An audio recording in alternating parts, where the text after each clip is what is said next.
Le TNB inaugure une nouvelle série de rencontres. Joëlle Gaillot, journaliste et collaboratrice du TNB, invite un ou une artiste ou spécialiste de l'art à interroger l'histoire esthétique, humaine, politique et sociétale des créations présentées au TNB afin de constituer une encyclopédie du théâtre. 16 décembre 2022, du roman au théâtre. Pourquoi certains artistes délaissent-ils les pièces des dramaturges au profit de romans que rien ne destine a priori à la scène? Pour en parler, Joëlle Gaillot recevait Marie-Christine Soma et Joël Chambon au TNB. La soirée va être consacrée à cette étrange patte de deux qui existe entre le théâtre et le roman. C'est un rapport qui est compliqué, qui n'est pas forcément un rapport de domination, qui est plutôt un rapport d'hybridation, en tout cas un partenariat, une collaboration qui s'établit entre la scène et la matière textuelle. Ce qui nous a donné envie de parler de ça dans cette seconde encyclopédie, c'est un spectacle que vous allez très bientôt voir au mois de janvier, ici à Rennes. C'est le spectacle de Marie-Christine Soma, qui se trouve à ma droite, qui a travaillé sur une partie, la dernière en l'occurrence, du roman de Tristan Garcia, très très long roman. Et elle en a fait un spectacle qui dure 2 heures et quelques, avec un unique comédien, Pierre-François Garel, et qui est un spectacle tout à fait remarquable, qui s'appelle La Septième. À ses côtés, Joël Chambon nous a rejoint. Joël Chambon est normalienne, agrégé de lettres modernes, ex-maître de conférences à l'université.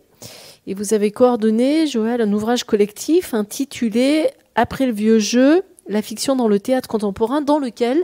Non, c'est pas un ouvrage collectif. Là, c'est vraiment un recueil d'essais personnels. Ah, pardon. Ah, je suis allée directement au chapitre que vous m'aviez indiqué. Donc, c'est pas grave. J'ai dû voir passer, pardon. C'est pas grave. Je vous le réattribue complètement. Donc, il y a à l'intérieur un long chapitre que vous avez consacré aux relations entre théâtre et roman.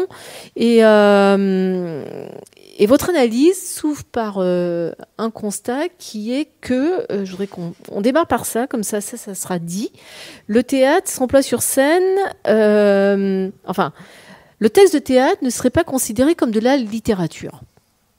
Ce qui paraît assez aberrant, ce qui date visiblement de Samuel Beckett. Et moi, ce que j'aimerais savoir, c'est pourquoi, selon vous? Justement... je pense qu'il y a probablement tout un faisceau de raisons. Le fait de le dater de Samuel Beckett est peut-être pas tout à fait insignifiant. Après tout, Beckett a beaucoup voulu écrire autrement, à partir du silence, à partir de ce qu'on n'arrive pas à dire, contre une certaine maîtrise. Le choix du français, par exemple, c'était le choix de la non-maîtrise. C'est une écriture de voix aussi, beaucoup plus que d'images ou de syntaxe. Et peut-être que dans tout cela, il a été, prophétique, ou enfin, la littérature après lui, en tout cas la littérature théâtrale, a probablement continué sur une lancée beckettienne, en tout cas dans une certaine mesure, jusqu'à ce qu'il y ait, en France en tout cas, une sorte de réaction ou de ressurgissement d'une langue de théâtre très, très lyrique, très, très construite, etc., qui était celle de Bernard-Marie Coltès.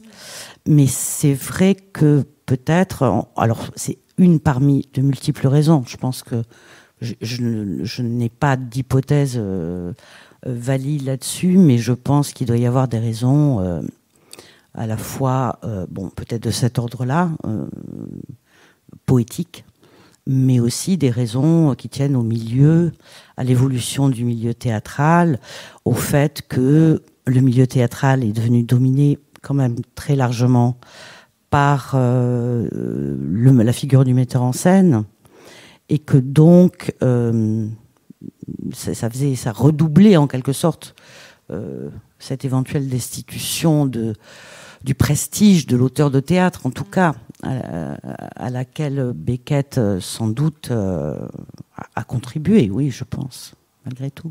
D'ailleurs, on voit très concrètement dans toutes les librairies que le théâtre n'est pas considéré comme de la littérature, puisque comme la poésie, il est sur des rayonnages à part, ce dont se plaignent d'ailleurs les auteurs de théâtre. Mais ça m'amène à une autre question que je vous pose, Marie-Christine Soma. Pourquoi aller vers un roman et ne pas aller vers une pièce de théâtre ? Je ne le sais pas, profondément, je ne le sais pas pourquoi. Ça s'est fait comme ça, en fait. C'est-à-dire que je crois, et j'ai réfléchi avant de venir ici, parce que je me suis dit qu'il fallait que j'y pense. Je crois que, en fait, moi, je suis venue au théâtre au départ parce que c'est les livres qui m'ont amenée au théâtre. C'est la littérature. C'est dans l'enfance, la littérature est la chose qui a le plus compté pour moi. Et quand il a fallu trouver un chemin dans la vie, j'ai cherché un endroit qui pouvait me mettre en rapport avec la littérature. Et ça a été le théâtre. Donc ça, déjà, j'ai travaillé au théâtre. Et en plus, au départ, comme j'étais créatrice, j'ai fait de la lumière. Donc un métier qui n'a rien à voir avec la littérature, mais qui a à voir avec la technique. Mais c'était en lectrice que je suis rentrée dans le théâtre. Parce que le théâtre était l'endroit où on pouvait vivre toute la journée avec les mots. Mais je pense que ça reste, quelque chose reste de cette énergie première qui était l'amour de la littérature. Et autant j'ai travaillé en collaboration, en faisant de la lumière, ou en collaborant avec d'autres metteurs en scène, ou même en co-mettant en scène sur du théâtre, et j'aime le faire. Mais quand je me suis dit que j'avais un petit peu la force et l'envie de moi-même dessiner des projets personnels sur le plateau, c'est comme si j'étais revenue à mes premières amours, on va dire. C'est-à-dire, qu'est-ce qui m'a ébranlé le plus dans la vie, c'est le roman, d'une certaine manière, ou le récit. Et d'une certaine façon, la force qu'il a fallu trouver pour dire « je mets en scène », c'est le roman qui m'a aidée. Ça s'est fait ensemble. C'est-à-dire le courage de dire moi aussi, je vais passer à la mise en scène.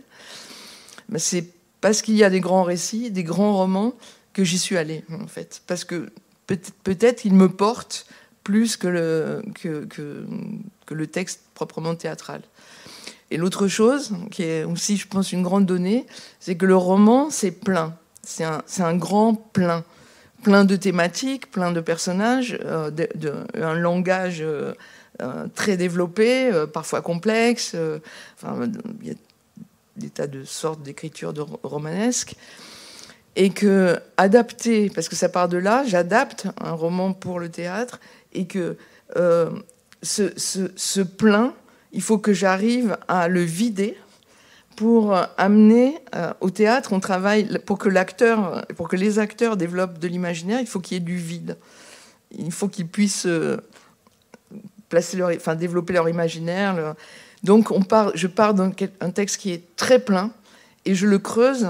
Je cherche le vide dedans. Et un texte de théâtre, c'est le mouvement inverse.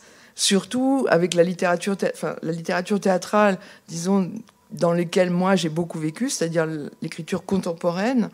Ce sont des textes partant de Beckett, c'est-à-dire beaucoup de silence, beaucoup de trous, beaucoup de blancs, des phrases courtes, et on remplit d'une certaine manière avec l'imaginaire théâtral, le corps des acteurs, la dramaturgie qu'on invente par rapport à ce texte.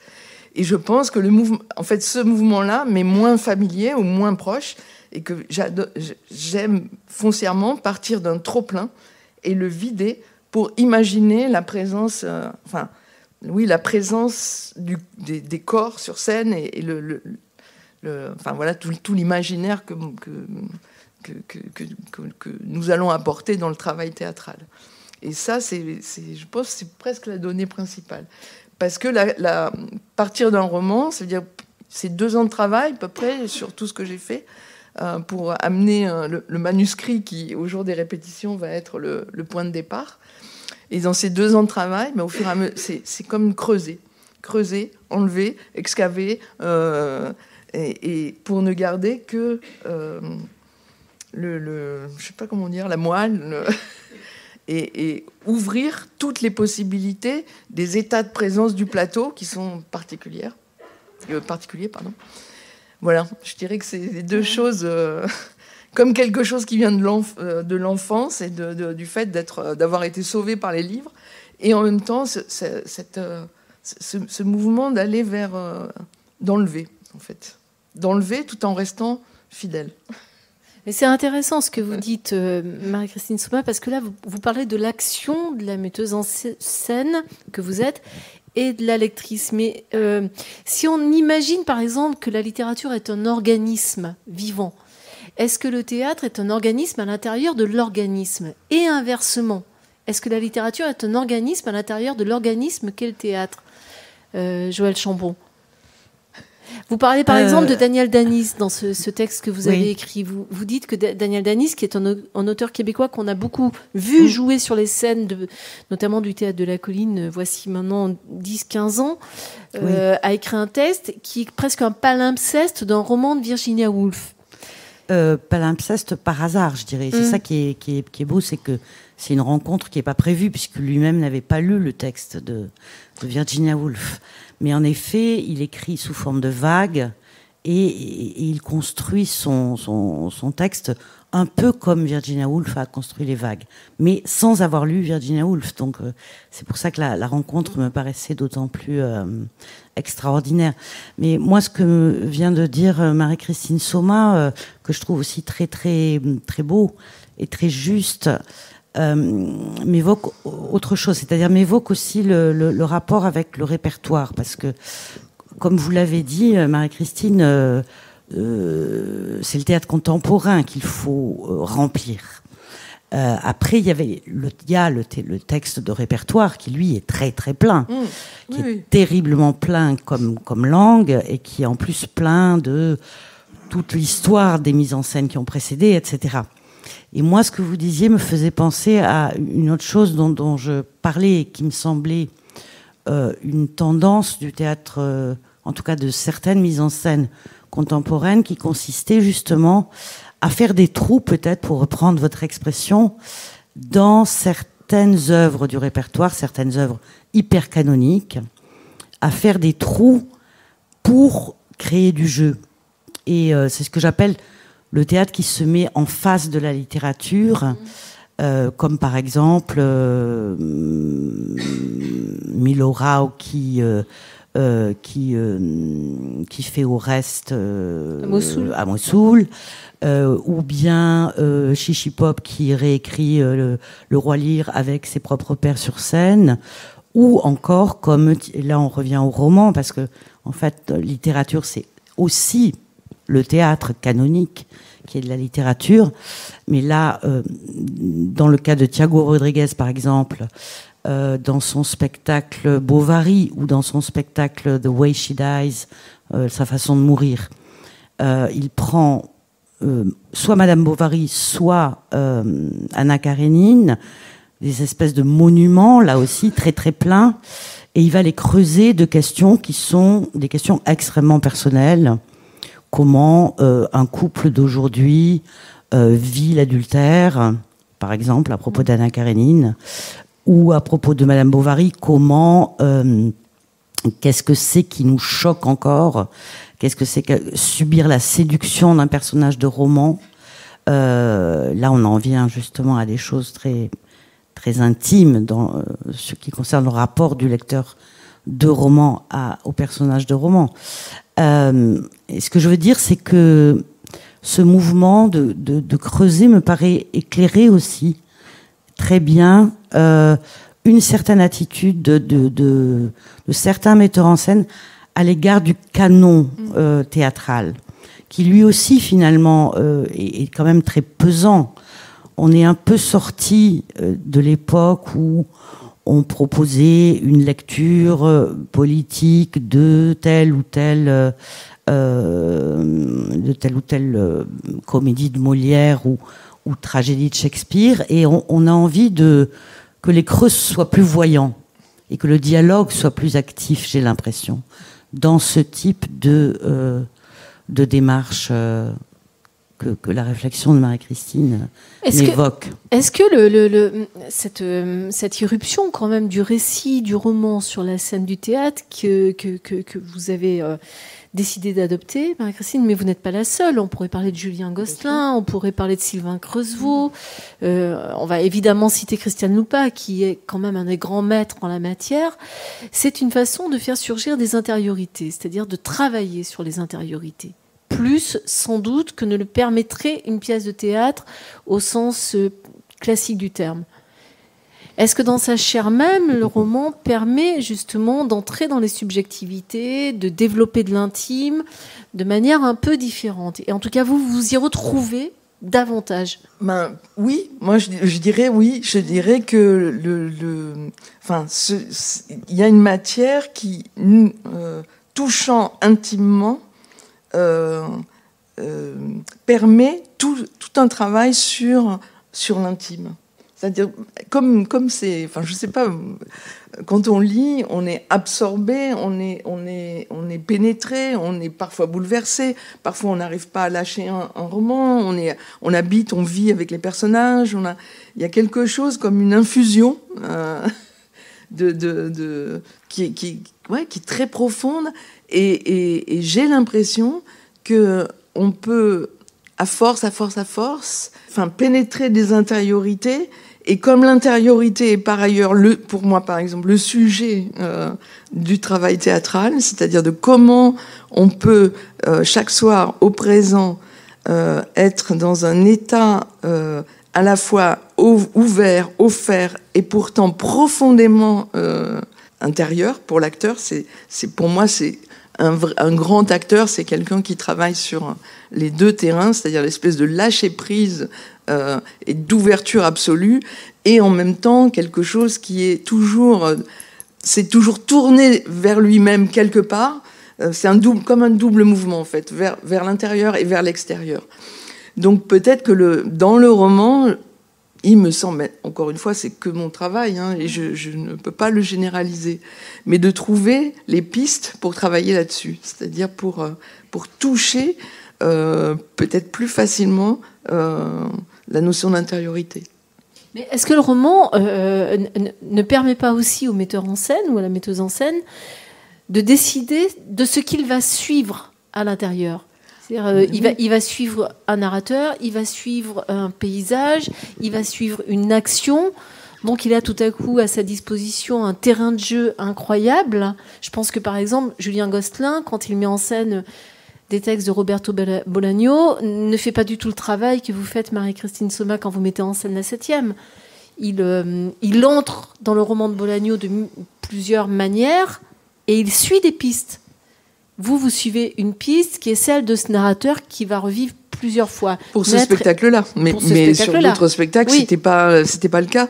Mais c'est à la fois différent ce que fait Julien Gosselin, mais en même temps, l'histoire le fait qu'on est comme dans un grand jardin dans lequel on peut puiser énormément de pistes, c'est, je pense, la base.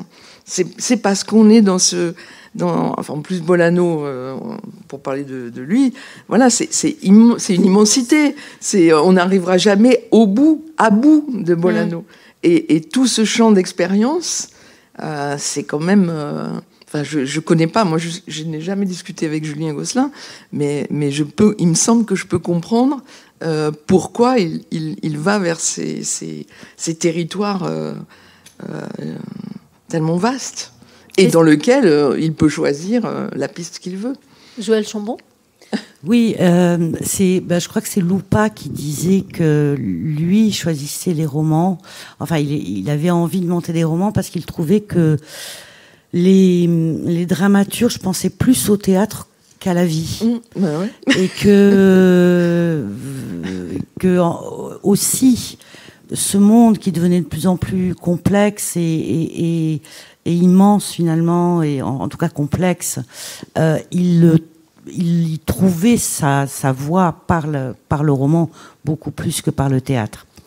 Mais j'avais envie de revenir sur la question de l'intériorité parce que c'est une des choses que certains poéticiens ont désigné comme la différence ultime entre roman et théâtre, en disant que finalement le théâtre n'avait pas accès à l'intériorité.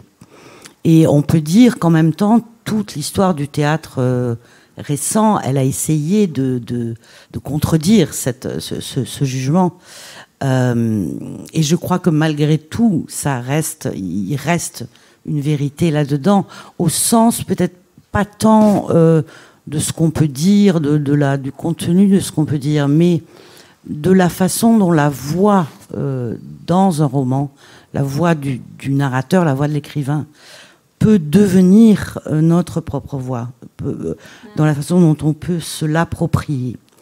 Et ça, il me semble qu'au théâtre, ça peut arriver parfois avec certains grands acteurs qui, en effet, nous emportent, nous entraînent avec eux presque dans leur propre...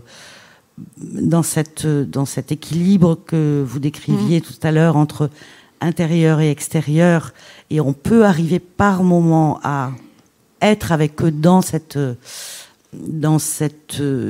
sensibilité très très délicate, mais c'est pas tout le temps. Et alors qu'avec un roman qu'on aime, en tout cas, on est complètement cette voix devient la nôtre, quoi. Et ça, c'est le plaisir ultime. C'est le plaisir ultime. Mais Lupa, puisque vous en parlez, dit, et c'est vous qui le rappelez d'ailleurs dans le texte que vous avez écrit, que le théâtre, en tout cas la mise en scène, peut des choses que ne peut pas la littérature. La mise en scène, pas le texte de théâtre. Hein. Et il dit qu'il y a des zones que la littérature ne parvient pas à atteindre, alors que la mise en scène, elle, va les atteindre, ces zones-là. Oui, en effet. Alors c'est vrai que Lupa à la fois dit je ne me satisfais pas du texte de théâtre, et en même temps il dit le théâtre peut faire résonner dans un texte des choses que l'écrit n'est pas arrivé à faire résonner. Et ça, c'est un long travail qui est un peu le travail qu'il décrit. Enfin, il le décrit sous le terme de acte parasite. En gros, il dit le théâtre est comme un organisme pour le coup, on retrouve l'histoire de l'organisme, qui se colle, tout à fait, un petit ou une petite bactérie qui se colle au corps écrit et qui va là aussi creuser son chemin. Alors en général, c'est sous forme d'un long travail de maturation, d'imagination de chaque comédien confronté à chaque personnage, enfin confronté chacun plus exactement à son personnage, puis par un travail d'improvisation, puis par un travail qui est une sorte de collectif d'improvisation qui est guidé par Lupa, souvent sous forme musicale, comme une sorte de rêve éveillé à plusieurs. Et de tout ça va sortir ce qu'il appelle une scène apocryphe, c'est-à-dire quelque chose qui n'a pas été écrit par l'auteur, mais qui en même temps, tout d'un coup, éclaire le texte d'une façon magnifique. Enfin, deux exemples sont particulièrement beaux pour moi. C'est dans le spectacle d'après le roman Perturbation de Thomas Bernhardt. Il a créé de toutes pièces dans ce roman qui est un roman très masculin, parce que la parole est entièrement monopolisée par un homme, une figure de prophète pessimiste comme il en a la spécialité. Dans ce roman uniquement masculin, donc, il va créer une scène qu'avec des femmes qui sont présentes dans le roman, mais de façon complètement périphérique. Et en fait, cette scène avec 2 fois 2 femmes, va en quelque sorte offrir une sorte de négatif de la parole masculine qu'on entend, enfin dont on entend d'autant mieux le poids et l'oppression et la folie, je dirais.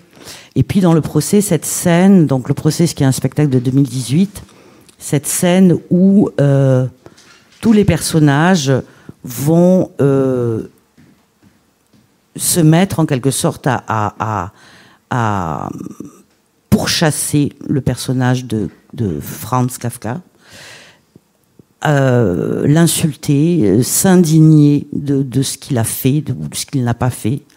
Bref, exprimer une espèce de colère contre l'auteur que d'une certaine façon, je pense, Lupa partage, et qui est l'autre face aussi de son admiration évidente pour Kafka. D'ailleurs, il n'y a pas tellement de hasard, parce que Lupa fait travailler ses comédiens sur des monologues intérieurs, leur demande effectivement d'inventer des vies à eux pour nourrir ce qu'ils vont être sur le plateau. Et il se trouve que l'acteur que vous dirigez dans la 7e, Pierre-François Garel, a travaillé avec Lupa, et donc cette aptitude, cette formation, cette sensibilisation au monologue intérieur, il la connaît. Et Pierre-François Garel, qui est un comédien exceptionnel, comme on n'en croise pas beaucoup. Mais alors, pour le coup, est-ce qu'il a, travaillant la 7e, cette partie-là avec vous et votre adaptation, ce roman de Tristan Garcia, est-ce qu'il a eu besoin de recourir à cette méthode de Christian Lupa qui est la fabrication de son monologue intérieur? Je ne peux pas répondre pour lui, il n'est pas là. Je ne crois pas qu'il a travaillé exactement comme ça. C'était, ça s'est fait sûrement d'une autre manière. C'est-à-dire, c'était la première fois qu'il faisait un si grand monologue, et il a vécu avec ce personnage pendant plus de 6 mois avant même qu'on commence à travailler sur le plateau. Et je pense qu'il y a quelque chose de sa vie qui a infusé, enfin le personnage a infusé dans sa vie, et lui-même lui a donné sa vie. Parce que l'apprentissage du texte était tellement compliqué, tellement difficile. C'est 2h10 seul, ça n'arrive pas tous les jours. Et donc peut-être que d'une certaine manière, il se sert, enfin je pense un acteur, toutes les techniques qu'il a rencontrées, et en plus Pierre-François a évidemment énormément d'admiration, et il a travaillé tout jeune avec Lupa, donc c'était une rencontre fondamentale pour lui. Donc certainement ça existe dans sa pratique, mais on n'en a jamais parlé de cette manière-là. On avait, au début du travail, on avait relu quelques trucs de Lupa dans son bouquin, comme ça, parce que de toute façon, ça fait partie des gens sous l'œil duquel il me semble, pour moi en tout cas, le travail, mon travail, aussi humble soit-il, n'est pas du tout à la même envergure que celui de Lupa. Mais pour moi, ça fait partie des metteurs en scène dont la pratique, ce qu'ils ont écrit sur leur pratique, ou les spectacles que j'ai vus m'habitent. Donc ça reste, c'est présent, comme d'autres, bizarrement, je sais pas, Claude Régis m'habite, alors que je fais pas du tout du théâtre. Mais voilà, il y a une façon de chercher la voix. C'est parce que pour revenir à ce que vous disiez tout à l'heure, on a cherché la voix du personnage, de ce narrateur qui parle tout seul comme ça. Et la voix, on cherche la voix de celui qui a écrit. Et ça fait partie de, même si on n'y arrive pas parfaitement, ça fait quand même partie il me semble, de la chose qui m'importe. C'est-à-dire, on cherche une voix, un corps, un esprit, un cœur, un être qui, à un moment de sa vie, a produit cette écriture. Et je pense que, pour moi, quand je vois les spectacles qu'a fait Lupa sur Thomas Bernhard, par exemple, j'entends la voix de Bernhard. Quoi qu'il arrive, c'est comme si, là, beaucoup de gens s'y sont essayés, mais chez lui, c'est comme si on entendait la voix et le corps qui ont été à l'œuvre au moment de l'écriture. Bon, mais moi, modestement, je cherche ça. Et dans le travail Pierre-François, avec cette infusion très très longue, on a cherché ça. Le corps et le corps et l'être de. Je l'ai fait pour je l'ai fait pour Clarice Lispector, je l'ai fait pour Daniel Colobert. Chaque fois que j'ai travaillé sur un texte, j'essaye de trouver, d'entendre, et que les acteurs travaillent avec moi à ça, à faire entendre le corps qui a un moment vécu et écrit. D'ailleurs, vous parlez de Régis, mais Claude Régis, ses derniers spectacles, c'était pas du théâtre. C'était des récits de Trinqueul, et il n'allait plus du tout vers le théâtre. Non, Claude Régis, il avait renoncé, même si c'était 3 pages de 3 pages sur lesquelles il prenait évidemment le temps qu'il savait prendre, si bien prendre, mais c'était pas du théâtre. Est-ce que vous avez l'impression, Joël Chambon, vous qui avez sillonné quand même toutes ces aventures artistiques, que ça génère un acteur ou une actrice particulier, ce type d'aventure-là, qui souvent se traduit par de très longues durées aussi de représentation. C'est souvent des longs spectacles. Parce que ça permet ça aussi. L'introduction du roman sur la scène du théâtre, ça permet des longues durées, des épopées. Oui. Je pense que, d'une manière générale, et peut-être depuis très longtemps, au fond, puisque comme on le disait au début, le compagnonnage du théâtre et du roman, il est de très longue date, au fond. Et probablement que dans la plupart des cas, le caractère romanesque, disons, du théâtre, ça va dans le sens d'une liberté de l'acteur, au sens où, d'abord, ça a été une liberté de jouer des lieux, des temps très divers, des aventures absolument abracadabrantes. Là, je pense à des choses très anciennes comme le théâtre préclassique, qui était un théâtre très aventureux, pas très réglé, et pas très, probablement assez, qui nous paraîtrait très barbare. Mais ensuite, quand ça a ressurgi, je dirais, que ce soit avec Diderot, que ce soit avec les naturalistes ou avec Brecht, ça a toujours été lié quand même à une nouvelle façon d'être acteur. Qu'on pense à Zola, quand il se dit il faut qu'au théâtre on aille aussi loin dans la vérité que dans le roman, ça veut dire il faut que les acteurs arrêtent de fixer le public comme de se mettre face à lui comme des piquets pour réciter, qu'ils n'hésitent pas à s'adresser à leurs interlocuteurs, à tourner le dos, etc. Quand Brecht propose à ses comédiens de faire des exercices de narration, c'est aussi pour explorer cette liberté d'entrer et de sortir du personnage, d'être à la fois conteur ou raconteur et personnage par moment. Et je dirais, bon, évidemment, quand Vitesse monte Catherine, c'est aussi une façon... Aragon, donc les cloches de Bâle. Voilà, quand il monte Catherine, d'après les cloches de Bâle d'Aragon, c'est aussi une façon de réinventer une liberté. On démarre comme des copains autour d'une table, ce qu'on est. On part de la réalité, et puis on se met à lire le texte, et par moments, on est tel personnage. On est Catherine, donc l'héroïne des cloches de Bâle, et puis on peut redevenir aussi Nada Strankar parlant avec son maître Antoine Vitesse. Et ça va toujours, il me semble, avec en tout cas une recherche de liberté, et peut-être une recherche d'ouvrir l'éventail des possibles de l'acteur. C'est d'ailleurs, c'était en 75, je crois, 75, au Festival d'Avignon. Ouais. On a d'ailleurs dit qu'il avait inventé le théâtre récit. On lui doit à ce moment-là cette fameuse phrase: on peut faire théâtre de tout.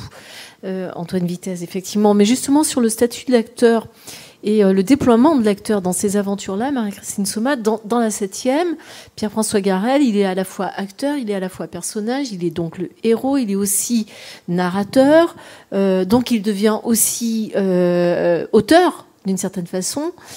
Il y a une totalité. Finalement, on n'arrête pas de parler de plein et de vide, mais lui aussi, il est dans une forme de totalité.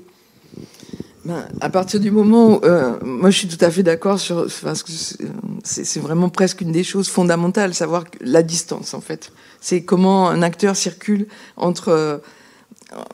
pour ma génération, c'était comment faire pour sortir de l'incarnation classique, on va dire. Donc on a petit à petit appris à comprendre qu'est-ce que c'est de pouvoir aller et venir autour d'un personnage.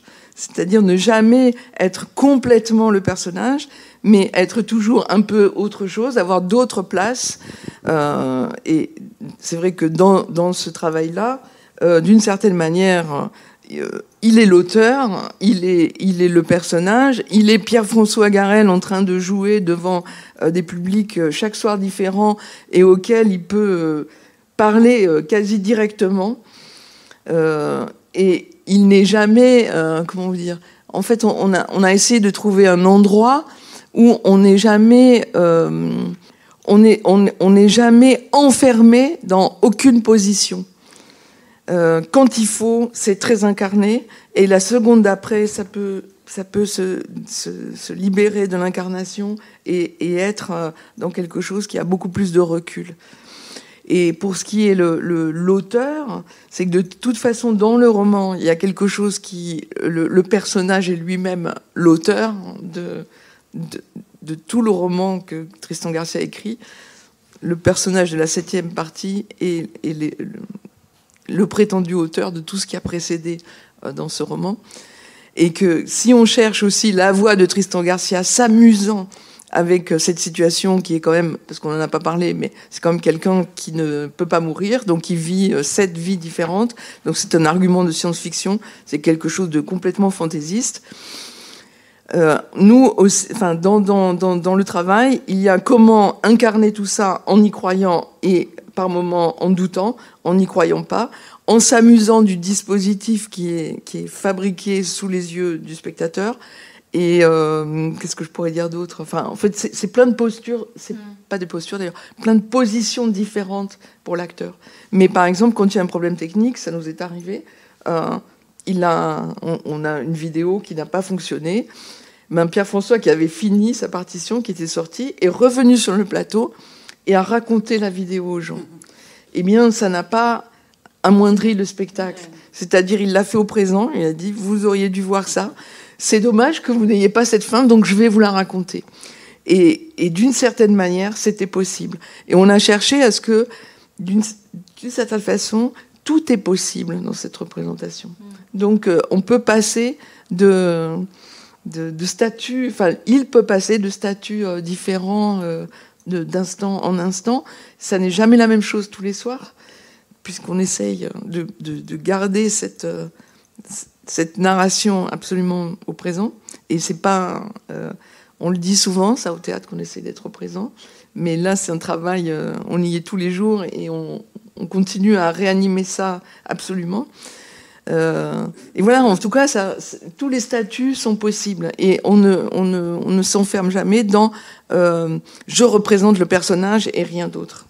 Pour moi, ça n'existe pas. Et peut-être aussi en travaillant sur le roman, c'est parce que je travaille sur du roman que ça ne peut pas exister de la même manière que dans l'incarnation d'une pièce avec des rôles et des personnages prédéfinis avec des échanges de répliques.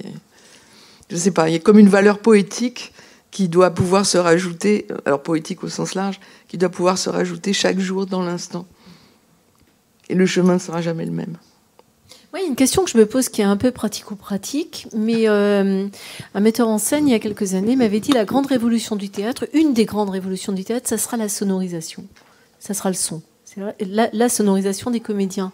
Et je me demande si effectivement le fait de... Alors, comme j'ai vu la captation, il est sonorisé. Non. Il n'est pas sonorisé. Non, voilà, vous êtes le contre-exemple absolu. Voilà. Alors ici, à certains moments, il se retrouve dans sa cage en verre, et là, le son est travaillé. Voilà. C'est uniquement les moments de renaissance. Voilà. Ah, voilà. Parce que au moment où il renaît, il est un tout petit peu sonorisé. Parce que cette sonorisation qu'on peut voir quasiment chez tous, chez Julien Gosselin, chez Sylvain Creusevaux, chez Jean Bellorini, quand il met en scène Proust, elle permet des régimes d'énonciation différents. Et elle rejoint peut-être cette vertu du romanesque qui est... Le roman, c'est ce qu'on lit dans l'intimité chez soi. au fond de son canapé ou dans son lit. Et là, tout à coup, la sonorisation permet cette intimité, me semble-t-il. Donc, est-ce qu'elle n'a pas servi aussi la cause du roman surgissant ou déferlant sur les scènes du théâtre ? Oui, en tout cas, c'est vrai que ça a été une vraie révolution, je pense. Je pense qu'un théâtre comme le théâtre de Pommeraye, par exemple, sans cette invention technique, n'existerait pas sous cette forme, et que c'est une grande partie, en effet, alors là aussi, de l'ouverture des interprétations, enfin de l'éventail d'interprétation des acteurs. Je pense que pour eux, c'est une libération, ou en tout cas une gamme de plus, ou des nuances de plus qui s'offrent à leur jeu.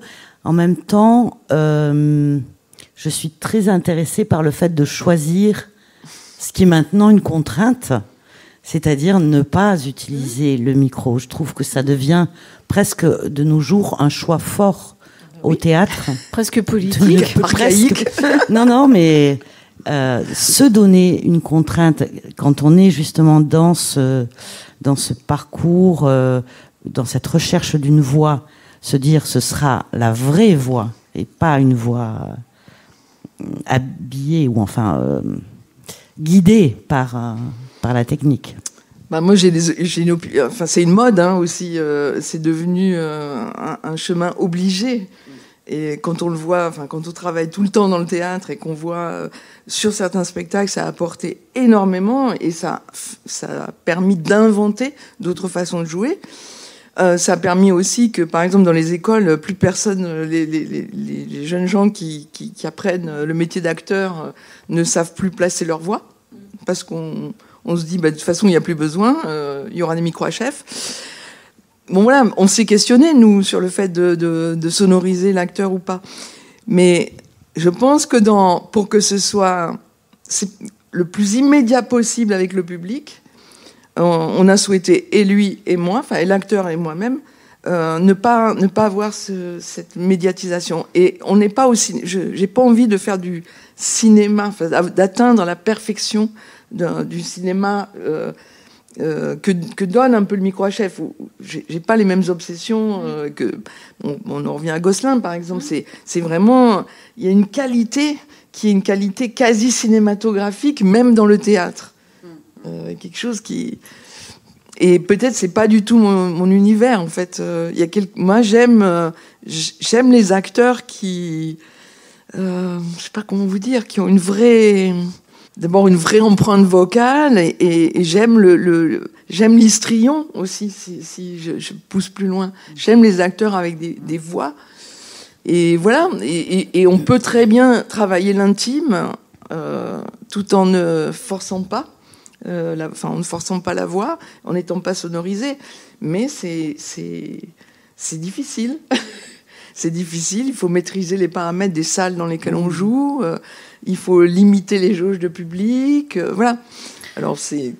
Mais ça reste pour moi plus... je sais pas, j'avais envie que ce soit très vivant et pas comment dire, médiatisé. Il n'y a pas ce filtre-là. Voilà, ce filtre-là, ouais.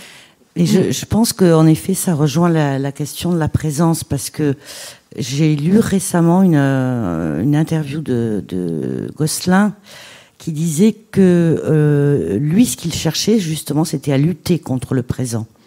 Que en fait, ses choix, par exemple, de roman, d'utiliser une matière romanesque, c'est aussi le choix du passé. De dire ça a existé, mais ce n'est plus au présent. De même, ces choix de vidéo, la vidéo, dit-il, elle donne le sentiment qu'on n'est plus tout à fait au présent. Et je me demande si le micro à chef aussi, finalement.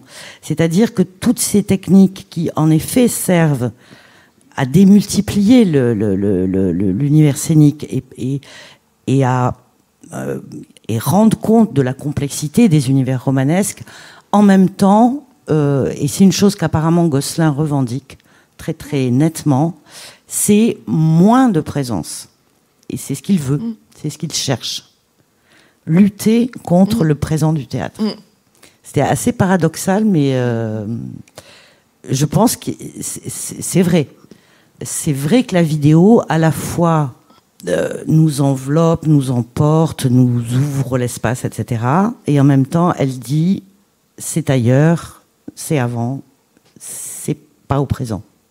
Il y a aussi ce phénomène, on revient là au tout début de la conversation, vous disiez, Marie-Christine, que vous, c'est en lectrice que vous étiez venue au théâtre, le spectateur qui vient voir, disons, une adaptation, parce qu'on appelle souvent ça adaptation, je ne sais pas, d'un roman de Dostoïevski, de Bulgakov, d'un travail à partir de Proust, de La recherche du temps perdu, c'est un lecteur qui se déplace en plus du spectateur. C'est-à-dire que si ça a marché comme ça pour vous, ça marche aussi pour le public. Et quand on se retrouve, par exemple, face à un spectacle de Christiane Loupin, en polonais surtitré, on est autant lecteur que spectateur. Et c'est extrêmement agréable. En fait, c'est très étrange, d'ailleurs, quand il s'agit d'un roman qui est travaillé par Loupin, on ne perd rien de ce qu'on ne voit pas sur le plateau, et on ne perd rien de ce qu'on n'arrive pas à lire parce qu'on n'a pas le temps. On est pris dans une drôle de temporalité. C'est vrai, oui. Et d'ailleurs, bon, je repars sur Gosselin, mais bon, parce qu'il met beaucoup d'écrits aussi dans ses spectacles. Oui. Donc, ce qui est aussi une façon de rappeler, ça a été écrit. On a travaillé avec le même vidéaste. Donc, il aime bien les textes. Donc, c'est aussi une façon de convoquer le lecteur. Ces spectacles qui font appel à la littérature, qui font appel au récit, qui font appel au roman. Je suppose que oui, en termes